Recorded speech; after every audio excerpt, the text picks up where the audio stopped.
Bom, a nossa lição é a número 1. Nós vamos começar um novo trimestre, né? Que tem o título aí, o tema predominante, os valores do reino de Deus, a relevância do Sermão do Monte para a Igreja de Cristo. Então nós vamos durante esse trimestre aí, nas lições que são nos apresentadas aqui na revista, aprender aí sobre os valores do reino de Deus no Sermão da Montanha. Muito lindo, muito preciosa essas lições, um aprendizado bastante profundo, como é o ensino da palavra. E a nossa lição então é a lição de número 1, o Sermão do Monte e o caráter do reino de Deus. Tá? O nosso texto áureo é o seguinte: Bem-aventurados sois vós, quando vos injuriarem e perseguirem e mentindo, disserem todo mal contra vós por minha causa. Mateus capítulo 5, versículo 11. É aí o versículo do nosso textual.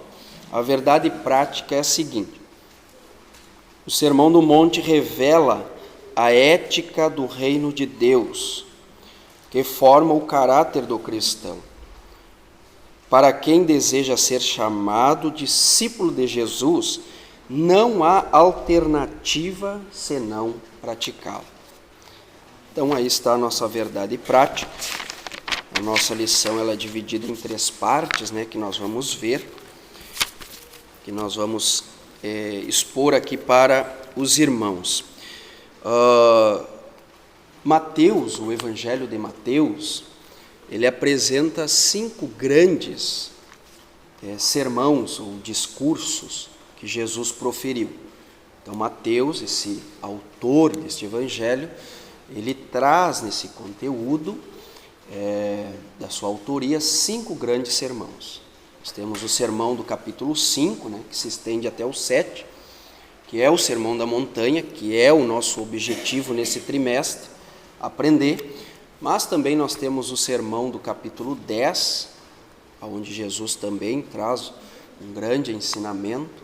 Temos o sermão do capítulo 13. O capítulo 13 ele traz as parábolas. O capítulo 10 é o sermão onde ele traz, ele comissiona os 12 apóstolos, né? Que mais adiante vão ser os 12 apóstolos. Tem o sermão do capítulo 18, também é um sermão importantíssimo, onde Jesus ensina que os seus seguidores, os seus discípulos devem ser como uma criança, né? E o sermão escatológico de Jesus do capítulo 24 a seguir, que é o sermão profético, né? Que Jesus ali gasta também um tempo com seus discípulos, mostrando aí eventos futuros, tá? Então esses 5 grandes sermãos, eles são predominantes no Evangelho de Mateus e trazem riquíssimos ensinamentos. Bom, nosso sermão, como já mencionado, é o primeiro sermão que Mateus traz, que é do capítulo 5, o Sermão da Montanha. Esse Sermão da Montanha, irmãos, esse sermão, nós vamos ver a estrutura dele hoje, tá? No capítulo 4,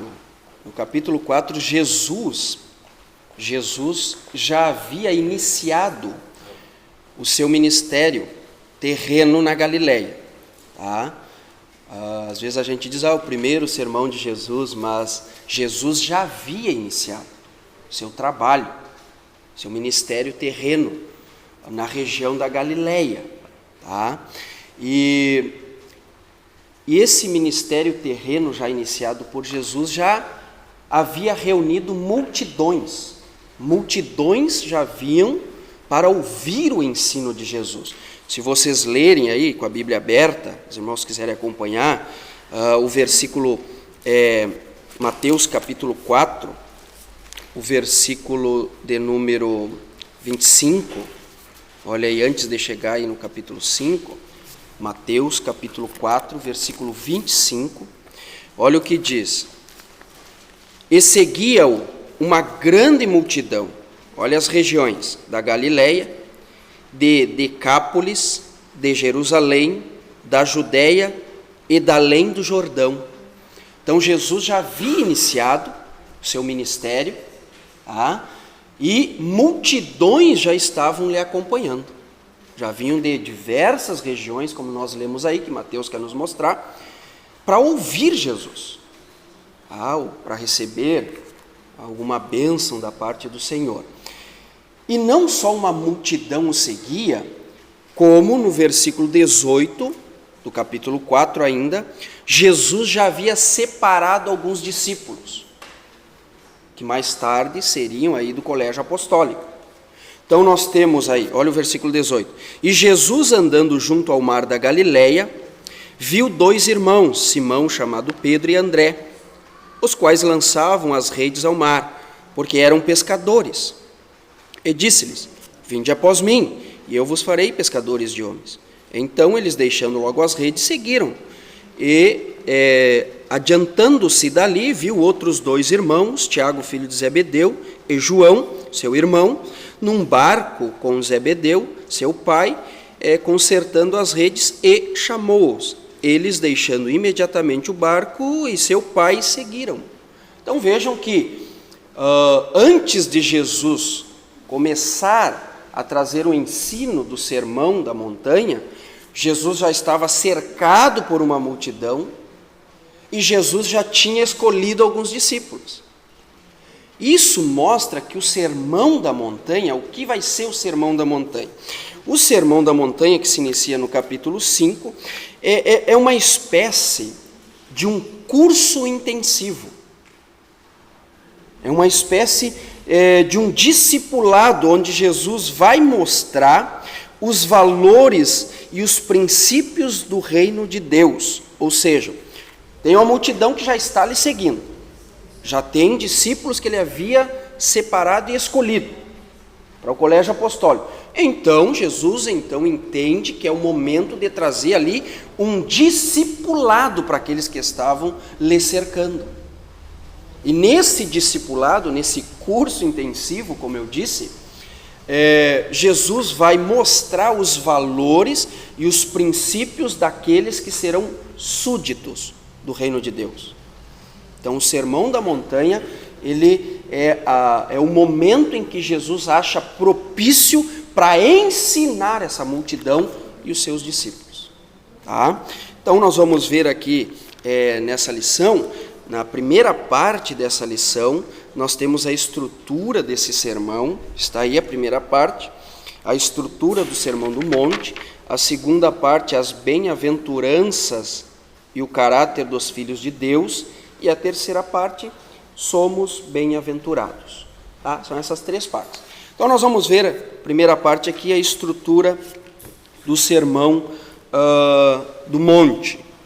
Bom, analisando, lendo, vendo o conteúdo da nossa lição, da nossa revista, o que a gente pode entender da estrutura desse sermão?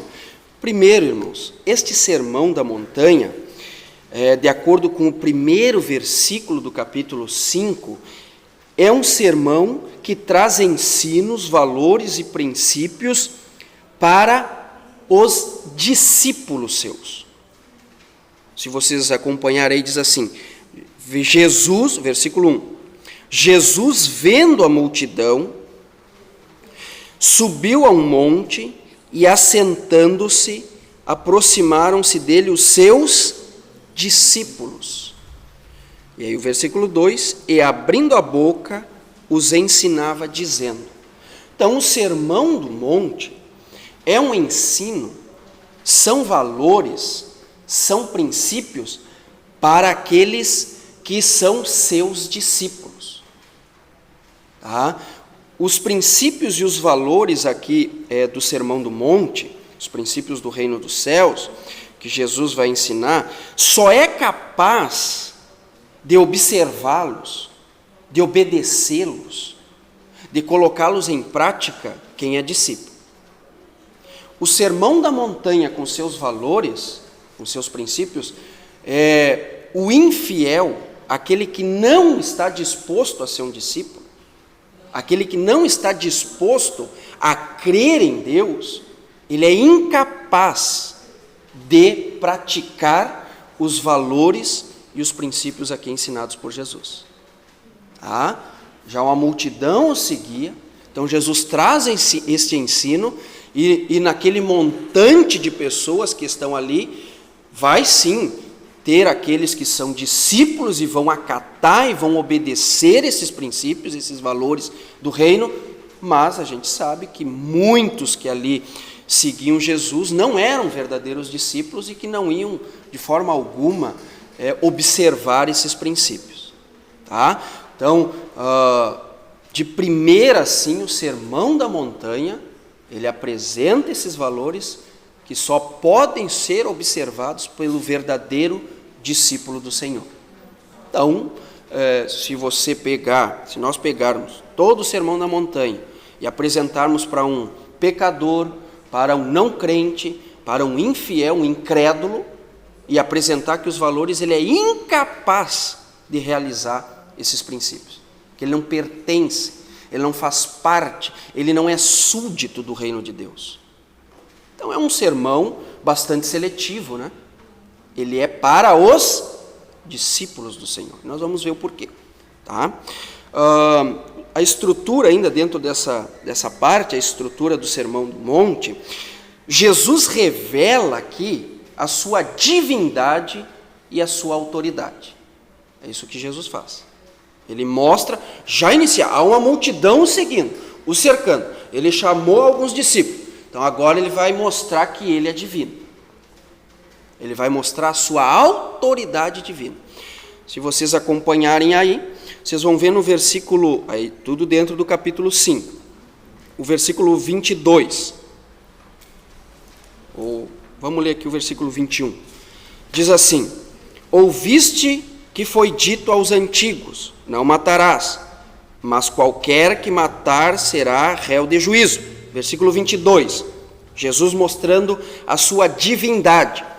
Eu, porém, vos digo que qualquer que sem motivo se encolerizar contra seu irmão será réu de juízo, e aí segue os versículos. Se vocês lerem o versículo 27, novamente vai se repetir. Ouviste o que foi dito aos antigos, não cometerás adultério. Versículo 28, eu, porém, vos digo. Versículo 34, vai se repetir. Versículo 33, outro sim, ouviste que foi dito aos antigos. E o versículo 34, eu, porém, vos digo. Versículo 38, ouviste que foi dito. Aí cita a lei. Jesus no 29, eu, porém, vos digo. Versículo 43, novamente, e se repete no 44, eu, porém, vos digo. Então percebo que Jesus, ele cita a lei, certo? Que foi dada por Deus, que a sua fonte foi divina, e ao mesmo tempo ele diz, eu, porém, vos digo, mostrando assim que ele tem uma autoridade divina. Um Deus divino, né? Entregou a lei e Jesus agora diz, eu, porém, vos digo. Então ele é divino. Então para aquela multidão que está ali, no Sermão da Montanha, Jesus se revela, se mostra e declara que ele é divino, citando a lei que foi dada por Deus e dizendo, eu, porém, vos digo, no mesmo nível de autoridade. Ao final desse sermão, ao final do Sermão da Montanha, no capítulo 7, pode acompanhar aí, o versículo de número 28 e 29, o povo compreendeu isso. No final, olha o que o povo vai dizer. Jesus declarando aí a sua divindade e a sua autoridade, o povo vai entender claramente a divindade e a autoridade de Jesus, dizendo o seguinte: e aconteceu que, concluindo Jesus este discurso, a multidão se admirou da sua doutrina, porquanto os ensinava com autoridade e não como os escribas. Então, o Sermão da Montanha, ele revela a autoridade divina de Jesus. Se alguém andava ali atrás de Jesus, no meio daquela multidão, pensando que Jesus era mais um profeta, somente mais um profeta, ou alguém que trazia somente benefícios físicos, materiais, se surpreende quando Jesus começa o seu sermão e se coloca no mesmo nível da divindade do Pai. E ele diz: eu, porém, vos digo, eu, porém, vos digo, eu, porém, vos digo. Tá? Então, isso mostra esse Sermão da Montanha, Jesus revelando a sua divindade e a sua autoridade divina.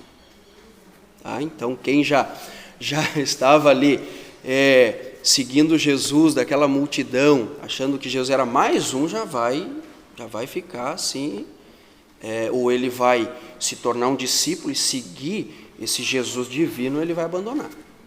Né? Bom, o Sermão da Montanha ele tem 5 grandes discursos, e aí na revista nós temos esses 5 grandes discursos aí apresentados na página 5, né, bem embaixo aí. Vocês vão perceber que diz assim: assim toda a estrutura precede dos 5 grandes discursos do Sermão da Montanha. Aí é citado aqui pelo nosso irmão que escreveu a lição: as bem-aventuranças, sal e luz, Jesus é o cumprimento da lei, os atos de justiça e declarações de sabedoria. Está aí os 5 grandes discursos dentro do Sermão da Montanha.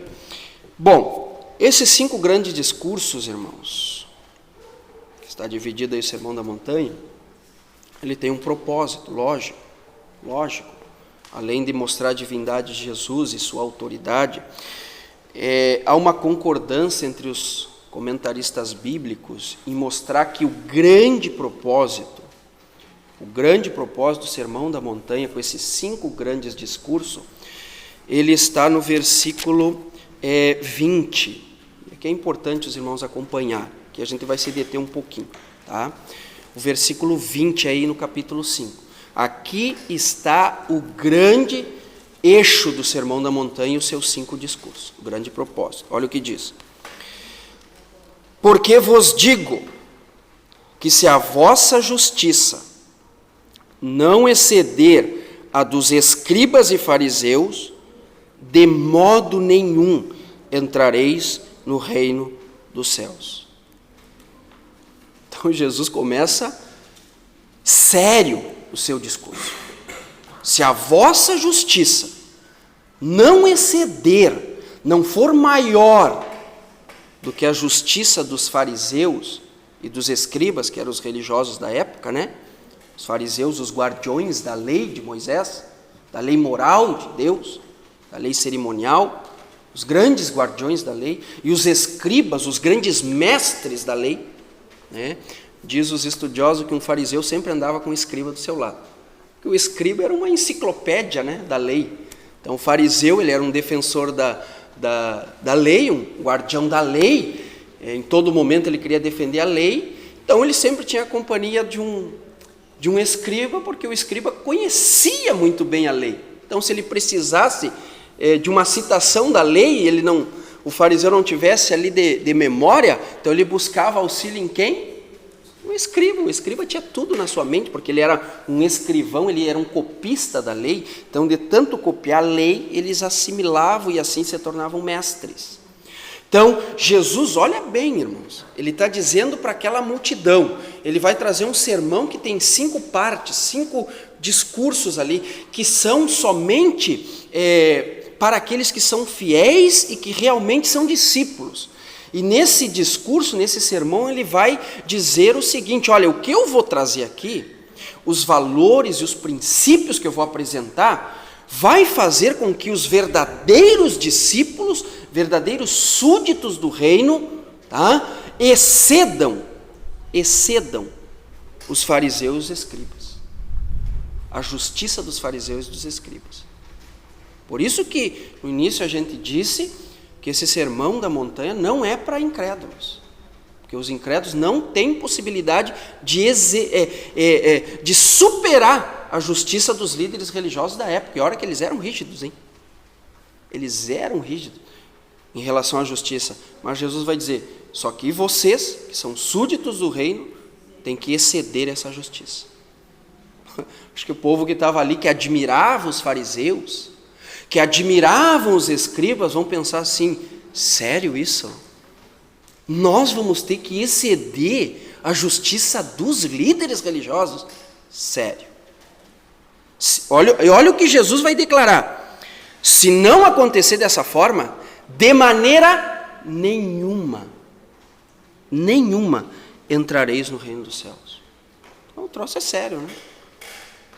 Então o discurso aí vai realmente mostrar a seriedade do assunto sobre o reino dos céus. Meus irmãos, os fariseus, como eu disse, os escribas eram religiosos da sua época. E por que Jesus declara que a justiça dos seus discípulos, dos súditos do reino dos céus, do reino de Deus, tem que exceder a justiça dos fariseus? Porque os religiosos da sua época, eles sim exerciam uma justiça, só que essa justiça era superficial e era externa. Então eles guardavam a lei, eles estudavam a lei, mas na conduta, na prática, na justiça, eles eram superficiais. E aquela justiça era somente externa. É por isso que Jesus, quando tinha os confrontos com eles, os confrontos com os fariseus, esses religiosos, ele acusava estes de hipocrisia. Tá? Ele chamava eles de hipócritas. E não somente eles de hipócritas. Quando Jesus traz um discurso severo contra eles, em Mateus capítulo 23, Mateus ele faz questão de mostrar os confrontos de Jesus com os líderes religiosos, e nesse confronto Jesus acusa severamente os fariseus de hipocrisia e começa a dizer: ai de vós, ai de vós, ai de vós. E não somente eles, mas também os discípulos que eles formavam. Todo aquele que era ensinado por um fariseu, por um escriba, se tornava um discípulo hipócrita. Então, esses líderes religiosos, ao longo do tempo, eles formaram uma geração de alunos, de discípulos, entre aspas, de súditos do reino dos céus, hipócritas. Hipócritas. Tá? E por que eles agiam dessa forma? Porque eles tinham a lei foi dada por Deus, a lei era boa, a lei era perfeita. Então por que eles, com a lei de Deus, eles eram hipócritas na sua justiça e ensinavam seus discípulos a serem hipócritas? Qual era o problema deles então? De ter uma religiosidade somente externa. E não havia uma mudança interna. Tá? Eles só se submetiam aos critérios, aos preceitos da lei de forma externa. Mas o coração deles, isso que é hipocrisia, Jesus denunciou isso, o coração deles, o interior deles era falso, não condizia com aquela prática externa. Tá? E os seus discípulos agiam da mesma forma, os seus alunos. Então Jesus está diante, quando ele chega, inicia o seu ministério terreno, ele tem uma geração de líderes hipócritas, que tinham uma religiosidade superficial, somente uma conduta externa, sem uma mudança interna, e alunos, seguidores, iguais aos seus mestres, hipócritas, que tinham a lei, mas não tinham mudança interior. Por que eles agiam assim, esses mestres da lei? Por quê? A melhor resposta quem dá é o apóstolo Paulo. Eu gostaria que você lesse aí comigo, tá? A melhor resposta quem dá é Paulo. Será que eles faziam isso propositalmente? Por maldade? Em algumas partes a gente vê que era por maldade, quando eles saqueavam as viúvas. Na época tinha muita viúva pobre, Jesus denuncia isso lá no Mateus 23, vocês são saqueadores das viúvas pobres, tiravam dinheiro das viúvas. Enquanto os irmãos procuram aí 2 Coríntios, capítulo 3, versículo 13 e 18, só para vocês terem uma ideia do comportamento desses homens, que se apresentavam ali como guardiões da lei, mestres da lei. 2 Coríntios, capítulo 3, o versículo 13 e 18, só para os irmãos terem uma ideia aqui, ó, sobre o comportamento deles. E aí a gente vai ver por que eles eram assim. Vocês conhecem aquela passagem que Jesus, ele destaca a viúva pobre, que deu 3 moedinhas, conhecem, né? A viúva pobre que deu 3 moedinhas. Jesus estava com seus discípulos, agora não lembro mesmo, me lembrei agora aqui dessa passagem, falando dos fariseus e da hipocrisia deles, de como eles saqueavam as viúvas pobres, e não me lembro onde é que está, se algum irmão se lembrar e me ajuda. E Jesus está com seus discípulos e está ali o povo, os judeus, entregando oferta ali no templo, como determinava a lei. Acontece que essa passagem, dentro do seu contexto, a gente vê ali dentro do contexto, do que vem antes, do que vem depois, os versículos que vêm antes dessa atitude dessa mulher que Jesus destaca, dizendo, olha lá aquela viúva pobre lá, os ricos estão dando tudo o que está sobrando, mas aquela viúva deu tudo o que ela tinha, 3 moedinhas. E essa passagem é bastante usada para se retirar uma oferta, né? Para sensibilizar o povo. Olha, a viúva pobre deu tudo o que tinha. Então, como dizendo para a plateia, vocês têm que seguir o exemplo da viúva pobre e darem tudo o que vocês têm. Será que é isso mesmo que a passagem ensina? Será que Deus quer que eu pegue todas as minhas finanças e entregue ali? Será que é isso que Jesus está ensinando? Que aquela viúva pobre dê as 3 moedinhas que ela tinha, a única 3, voltasse para casa num ambiente frio, num ambiente faminto, e ficasse ali faminta? Será que é isso? Então, quando a gente coloca a passagem dentro do seu contexto, o que Jesus está ensinando ali é a crueldade dos fariseus, que exploravam as viúvas pobres. Os versículos anteriores a essa atitude que Jesus destaca dessa viúva, diz o seguinte, mostra os fariseus explorando as viúvas pobres, fazendo orações na casa delas, longas, tentando com isso convencê-las a irem no templo e ofertarem tudo o que tinham. E aí então Jesus mostra a situação da viúva sendo pega pelo laço cruel dos fariseus.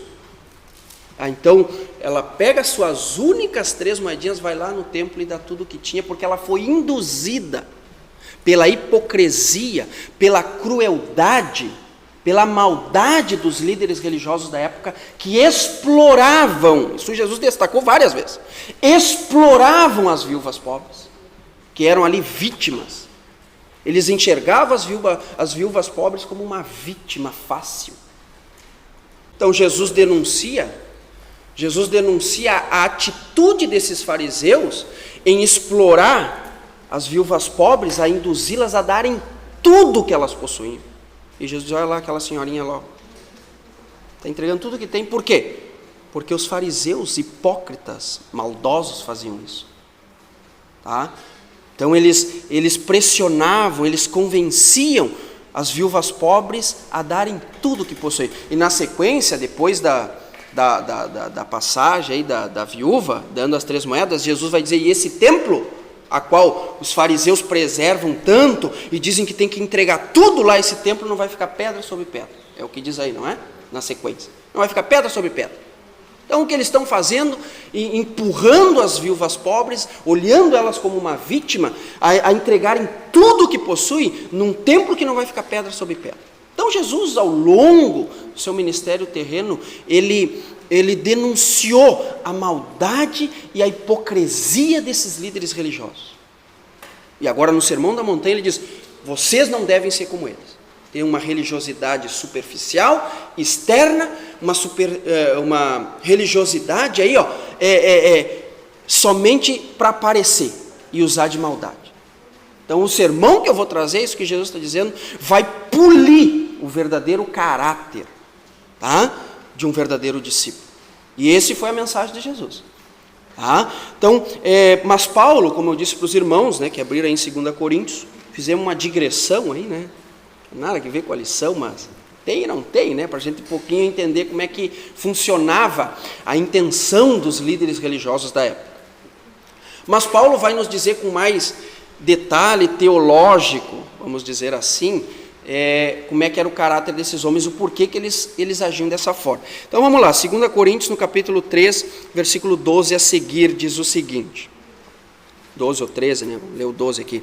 Tendo, pois, tal esperança, usamos de muita ousadia no falar. Paulo está dizendo que, com base na esperança, eles pregavam, eles anunciavam.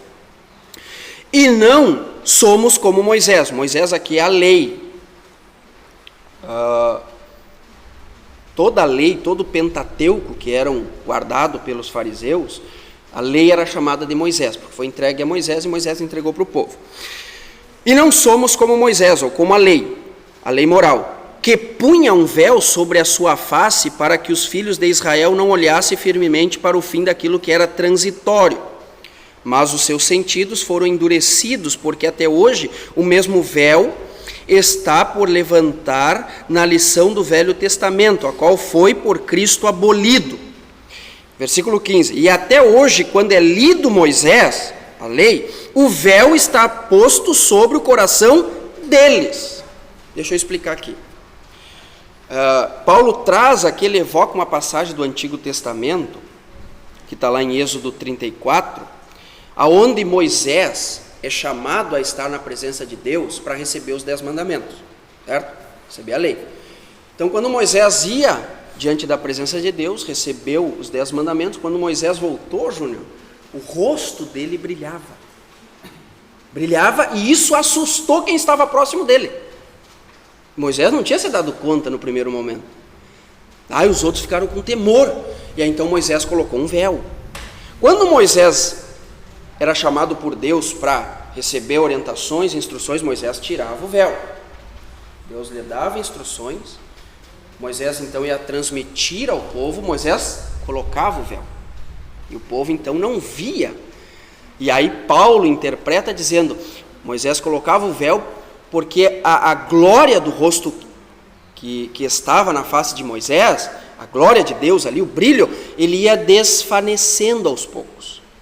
Mas quando o povo olhava o rosto de Moisés coberto com o véu, o povo não via que a glória estava desvanecendo e achava que estava sempre no seu brilho intenso. Aí Paulo vai dizer que isso aí era a glória da lei, que foi dada, a lei é gloriosa, mas com o tempo ela foi perdendo porque veio a nova aliança e trouxe a glória permanente, tá? Essa é a teologia de Paulo. Mas Paulo vai dizer o seguinte, que quando os judeus, os fariseus, os escribas, eles estudavam a lei, eles viam a lei, mas entre eles e a lei de Deus, o véu estava presente e eles não conseguiam entender o verdadeiro sentido e o verdadeiro significado a qual Deus deu a lei, que era para uma mudança interna. Então Paulo diz assim, olha, até hoje, ele lamenta, até hoje, diz ele aqui, está o véu posto sobre eles. Então o judeu, o fariseu, o escriba, quando eles liam a lei, entre o verdadeiro significado da lei, que estava ali nos preceitos, a verdadeira interpretação, eles não conseguiam entender e compreender porque tinha, Paulo diz, um véu. Então eles olham a lei, eles estudam a lei, mas eles têm um véu sobre eles, que eles não conseguem entender o verdadeiro significado da lei.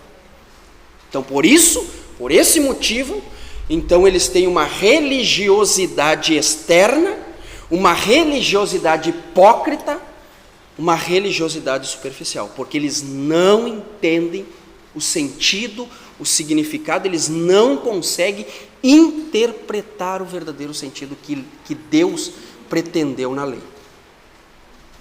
Então, num certo sentido, irmãos, Jesus, ele não veio abolir a lei. Jesus, ele não veio trazer outra lei. Jesus, ele não veio descartar a lei. Sabe o que Jesus veio fazer? Ele veio tirar o véu. E nos fazer, seus verdadeiros discípulos, a entender a verdadeira intenção de Deus com a lei. que é uma mudança interna. Tá? Então nós seguimos preceitos, valores e princípios do reino, não por uma obrigação de uma regrinha que está ali, mas porque foi nos tirado o véu. E aí nós olhamos e obedecemos e nos guiamos porque compreendemos a verdadeira vontade de Deus. É uma mudança interna. Mas os fariseus, os escribas, eles tinham um véu. Paulo disse, eles não entendem, eles são hipócritas, eles agem dessa forma porque eles, quando estudam a lei, quando eles falam da lei, eles têm um véu sobre os seus olhos, não conseguem ver. Alguém consegue caminhar e entender alguma coisa tendo um pano no seu rosto? É impossível, né? Você não vê com clareza, você não entende com clareza. E aí Paulo vai dizer o seguinte, ainda na sequência, a gente vai se deter um pouquinho aqui, porque eu acho extremamente importante isso, pois as outras partes é mais rápido, o Eliseu disse que dá para ir até as 11, né?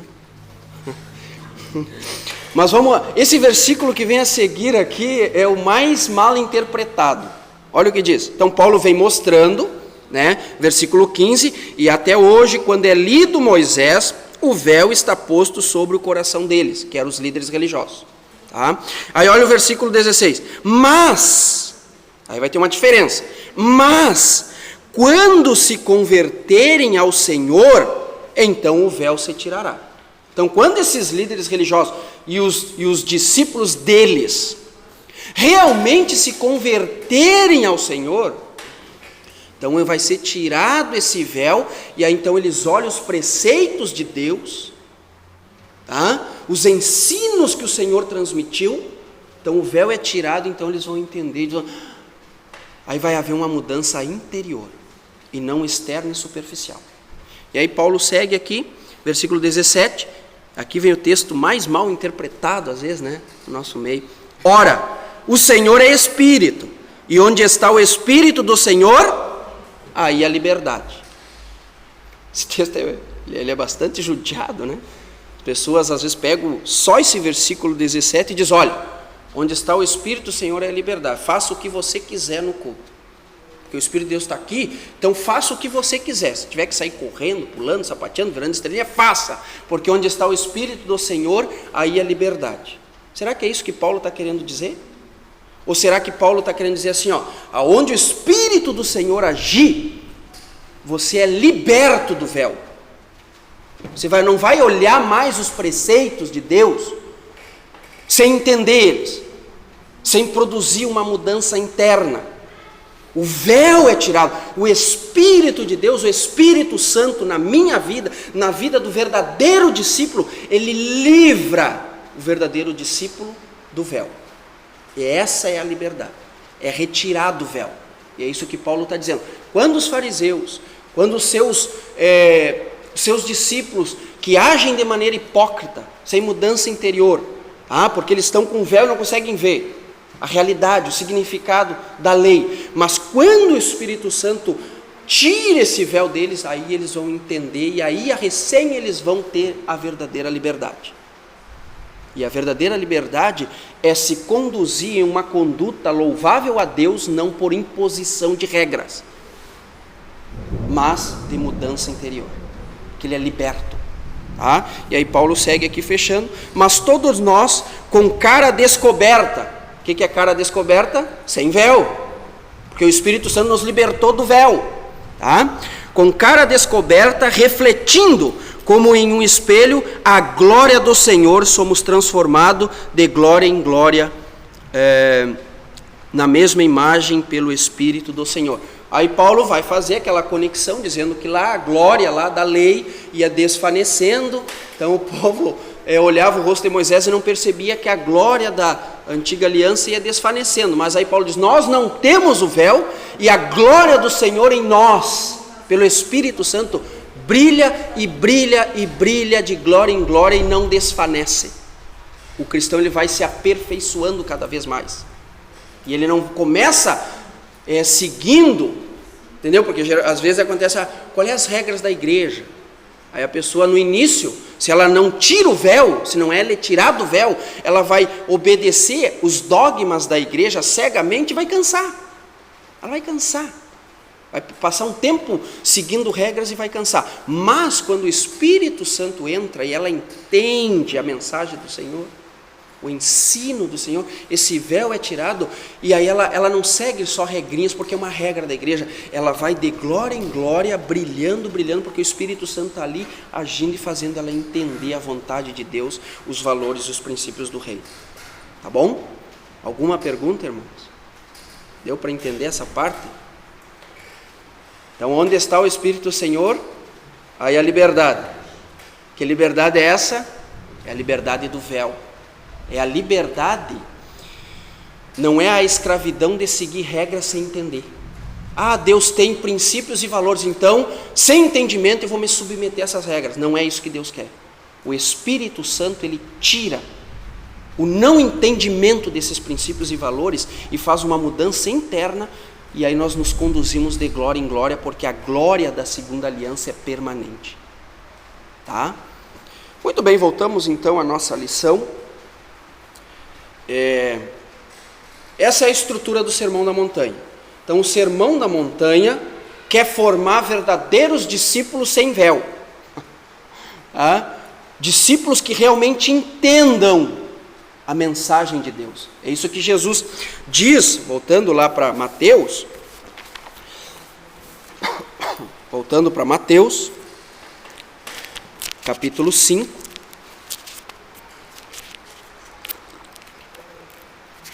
Mateus capítulo 5, versículo 17. Tudo isso a gente está procurando entender o que mais adiante vão ser as lições. O que Jesus quer ensinar no Sermão da Montanha? Quer ensinar que nós somos verdadeiros discípulos, vamos conseguir nos conduzirmos pelos princípios e valores do reino de Deus como bons súditos, porque foi nos tirado um véu. E nós entendemos perfeitamente e conseguimos, é possível. Tá?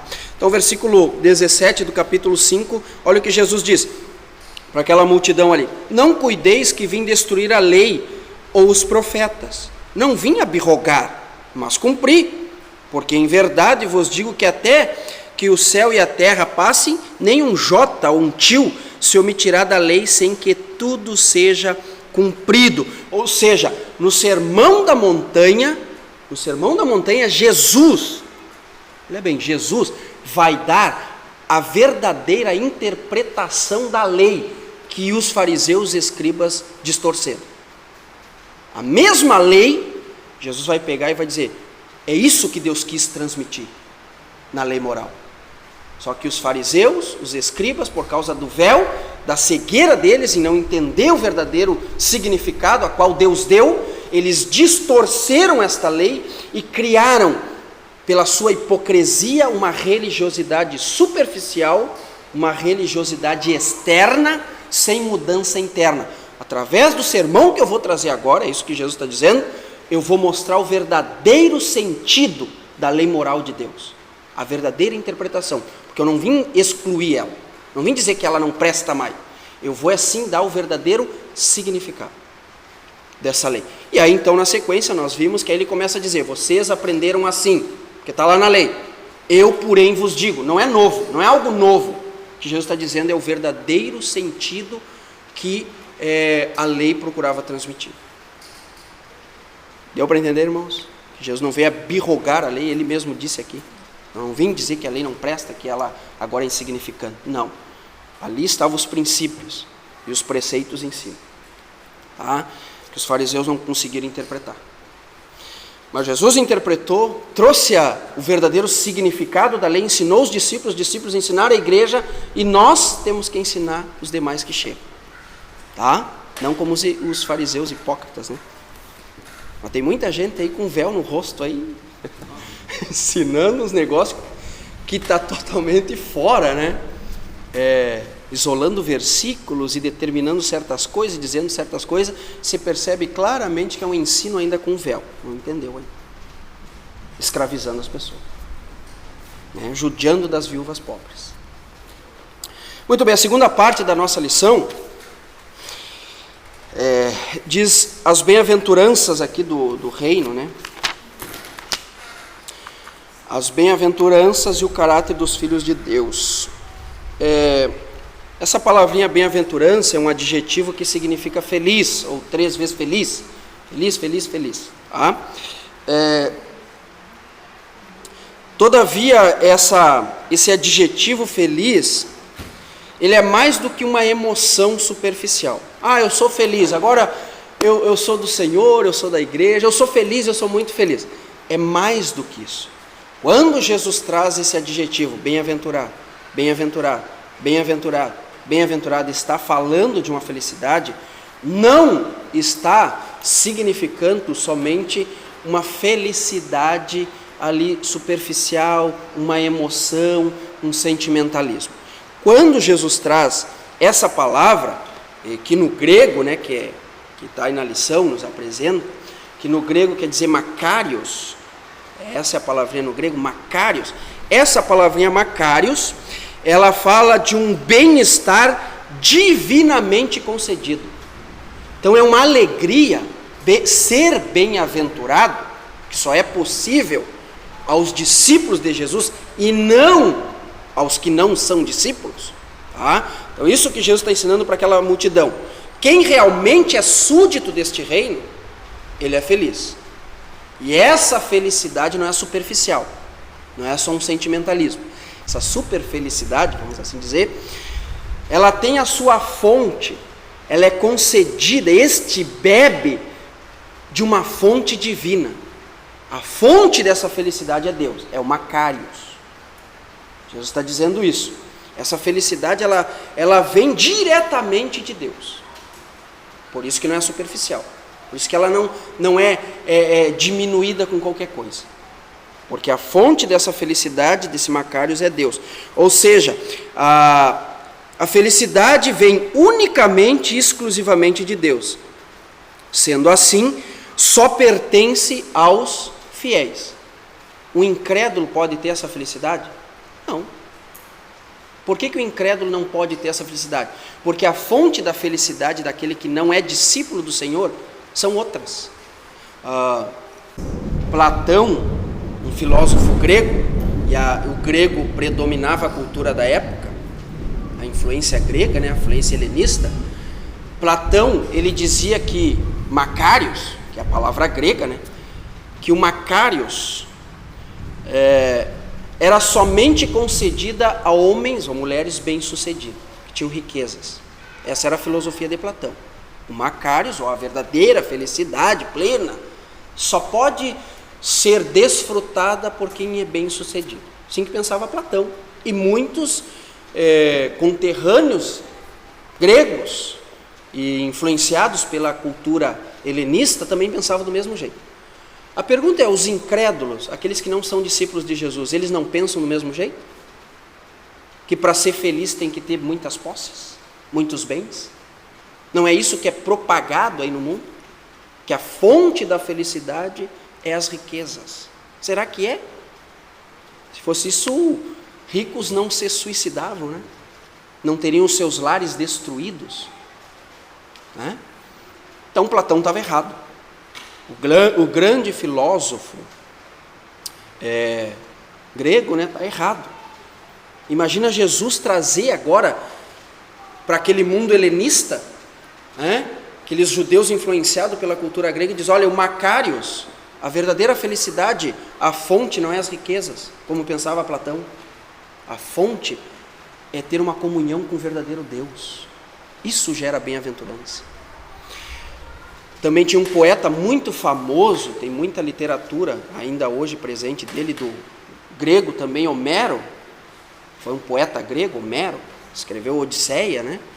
E esse poeta grego, ele dizia que o Makarios, a verdadeira felicidade, isso só era possível aos deuses da mitologia grega, e não ao ser humano. Porque os deuses, eles não adoecem. Os deuses, eles não passam necessidade. Os deuses não passam por mazelas. Então Homero, nas suas poesias, ele dizia que o Makarios, a verdadeira felicidade, era impossível ao homem. Jesus, no seu ensino do Sermão da Montanha, usando a palavra bem-aventurança, ele diz, isso é possível a todo discípulo verdadeiro e fiel do Senhor. Porque ele bebe de uma fonte que não é a satisfação externa, não é os prazeres, não é a carne, não é poder, que todas estas coisas no pensamento influenciado pela cultura grega, que até hoje é presente, que diz que a felicidade está nos prazeres da carne, está em ter poder, em ter riqueza. Jesus diz: não, a verdadeira alegria, a verdadeira bem-aventurança, o verdadeiro Macarios, ele vem da fonte divina que é o próprio Deus, e isso só é possível ao fiel. Então o fiel, o discípulo fiel, ele desfruta dessa bem-aventurança, que ele bebe da fonte que é Deus. Tá? É isso que Jesus quer ensinar, dizendo aqui sobre bem-aventurado, usando esse adjetivo: feliz, feliz, feliz, a verdadeira felicidade, que só é possível aos fiéis. Acompanha aí comigo o versículo 3 aí do Sermão da Montanha, vai confirmar isso aí. Diz assim: bem-aventurados os pobres de espírito, porque deles é o reino dos céus. Veja o que Jesus disse: porque deles é o reino do céu, do verdadeiro discípulo, do verdadeiro fiel. Então ele é bem-aventurado, ele é feliz, porque ele pertence ao reino dos céus, e deles é essa felicidade, pertence a eles essa felicidade, e não ao incrédulo, não ao infiel, mas eles, os infiéis, buscam a felicidade em outras fontes, nos prazeres, nas riquezas, no poder, mas o fiel, ele não busca nos prazeres, riqueza e poder, ele busca em Deus, porque é para eles o reino dos céus. Tá? E ele vai encerrar essas bem-aventuranças lá no versículo 10, olha como é que ele vai encerrar: bem-aventurados que sofrem perseguição por causa da justiça, porque deles é o reino do céu. Então Jesus abre as bem-aventuranças dizendo: você vai ser feliz, feliz, feliz, porque de vocês, discípulos fiéis, vai ser o reino dos céus. E fecha as bem-aventuranças dizendo a mesma coisa: pertence a vocês, que vocês são súditos do reino dos céus. Então a verdadeira felicidade, é isso que Jesus diz aqui nas bem-aventuranças, só pertence ao verdadeiro discípulo. Tá? E aí fechamos aqui a nossa segunda parte da lição. A terceira parte, mais simples aqui, fala: somos bem-aventurados. Vamos, a pergunta é: nós somos bem-aventurados? Sim, claro que sim. Nós somos felizes, mas eu passo por tanta dificuldade, tenho problema de saúde, tenho problema familiar, né? E às vezes o cristão passa mais ainda, né? Ou ele entende que passa mais, né? Mas nós somos felizes, irmão? Claro que sim, independente dessas coisas, porque para nós a felicidade não vem dessas coisas, a felicidade vem em satisfazer a vontade de Deus, e satisfazer a vontade de Deus, mesmo doente, gera essa felicidade, a beatitude na vida, ou seja, a felicidade plena. Isso que significa beatitude. A felicidade plena não vem de outras fontes. Ah, Senhor, eu seria tão feliz se toda a minha família fosse cristã. Mas e se não for, irmão? A sua felicidade não depende disso. Você bebe da fonte divina. O próprio Deus gera essa felicidade. Então, a experiência da salvação gerada pelo Espírito Santo internamente em nós proporciona uma vida feliz. E isso faz com que o cristão se conduza de acordo à ética do reino de Deus. Então, por ter como fonte o próprio Deus e ser feliz plenamente diante das ordenanças ensinadas no Sermão da Montanha, da ética ali apresentada, dos valores que mais adiante vocês vão ver nas outras lições, tudo que será ensinado, tá? Que nem a lição 7 fala do casamento, tá? Que fala a lição 7, que nós temos ali que o casamento é insolúvel. O camarada vai dizer: esse casamento é inferno. Se você bebe da fonte que é Deus, tá? Mesmo que o seu casamento esteja problema, você é feliz. Porque a sua felicidade não vem de certos bem-estares terrenos, físicos, materiais, vem de Deus, vem de Deus. um marido feliz, uma esposa feliz, independente do que eles possam viver materialmente, se os dois são felizes, o casamento ali fica solidificado. Tá? Então, a ética cristã, a obediência aos valores e os princípios cristãos que Jesus vai ensinar no Sermão da Montanha, é possível o cristão praticar? Sim, porque o Espírito Santo fez uma mudança interna e isso gera satisfação em obedecer, porque ele é feliz. Ele é feliz. Não tem peso algum em cumprir éticas. Nenhuma.